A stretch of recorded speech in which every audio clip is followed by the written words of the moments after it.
সরকারি বলতে অর্থ যদি কেউ এমন হয়, যেমন আমাদের বিশেষ করে আমাদের শরীয়তপুর জেলার কাজিরাট অঞ্চলে এই সমস্ত চাষ করে। আমাদের গোসাইরহাট থানার ভিতরে এই সমস্ত জিনিস কেউ চাষ করে না, বিধায় আপনার আমাদের গোসাইরহাটটা ভিতরে যদি এই সমস্ত ডিলার পয়েন্ট, যেমন কীটনাশকের ডিলার পয়েন্টে এই শশার, বিশেষ করে এই শশার যে কীটনাশকগুলা এগুলো পাওয়া যাচ্ছে না।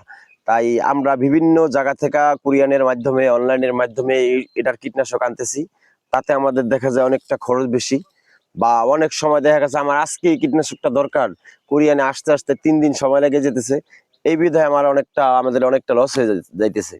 যদি এগুলা এই সমস্ত কীটনাশক বা এই সমস্ত জিনিস যদি আমাদের এই অঞ্চলে সচরাচর সবাই আমরা করি, তখন আর কি এই সমস্ত কীটনাশকগুলো আমাদের দেশে পাওয়া যাবে, বা আমাদের এলাকায় পাওয়া যাবে, অঞ্চলে পাওয়া যাবে। তখন আমার বা প্রতি যারাই করবে সবার জন্য এটা একটা লাভজনক ফসল হয়ে দাঁড়াবে।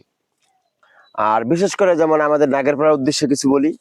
আমাদের নাগেরপাড়া বাজারে দৈনিক যদি একবারে নর্মাল বাজার কম চলে, তাহলে 2 মণ থেকে 3 মণ শসা বিক্রি হয়। তাহলে 3 মণ শসা আমাদের নাগেরপাড়া বাজারে আনতেছে ঢাকা থেকে বা অন্যান্য ডিস্ট্রিক্ট থেকে। তাহলে 3 মণ শসার বর্তমান বাজার মূল্য 7 থেকে 8 হাজার টাকা বা 10 হাজার টাকা। তাহলে 10 হাজার টাকা দৈনিক অন্যান্য ডিস্ট্রিক্টের মানুষ আমাদের নাগেরপাড়া বাজার থেকে নিয়ে যেতেছে। আর যদি আমরা এমন উদ্যোক্তা থাকি, সবাই যদি এই জিনিসটা কম বেশি যে যেমন পারি চাষ করি, তাহলে দেখা গেছে যে আমাদের এই রপ্তানিটা অন্য ডিস্ট্রিক্টে গেল বা অন্য জায়গায় রপ্তানি করা যাবে। এ কারণে আমরা সবাই চেষ্টা করবো এই জিনিসটা করার জন্য।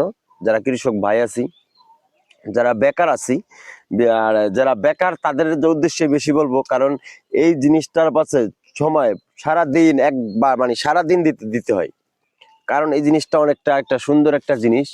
যেমন আমি আর গাছগুলো যদি একটু দেখেন, তাহলে বুঝতে পারবেন যে আমার গাছে প্রত্যেক পাতায় শসা আছে। আমি প্রতি একদিন পরে পরে শসা ছিঁড়তেছি। খুব ভালো, মানে কি বলবো আর, ওই যে আগেই বলছি যে মনে হইতেছে যে পানি বিক্রি করতেছি, খেয়াও দিয়া উড়ে নিয়ে বাজারে দিলেই টাকা আইতেছে। আলহামদুলিল্লাহ, সবাই দোয়া করবেন আর সবাই চেষ্টা করবেন